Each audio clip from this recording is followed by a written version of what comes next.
అవునా అవుతుంది. ఇప్పుడు నిన్న వాళ్ళు చేసిపోయిన దాకా ఇలా మాట్లాడుకున్నాం, మనం ఇలా చేసిపోతే అయితే వాళ్ళు మాట్లాడుకుంటారు. తప్పేముందన్నా మాట్లాడుతున్నట్టు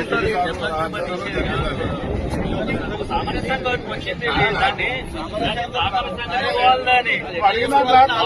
వాళ్ళేదో చేసిరో మనమేదో చేద్దామనేది కాదు. ఇక్కడ ఇప్పుడు సార్ముఖంగా చెప్తున్నాం కదా, వాళ్ళు ఏమన్నా చిన్న ఇష్యూ ఇంకో ఒక్క ఇక్కరాయి పెట్టి కట్టినా మనం పోయి కూలకూడదు.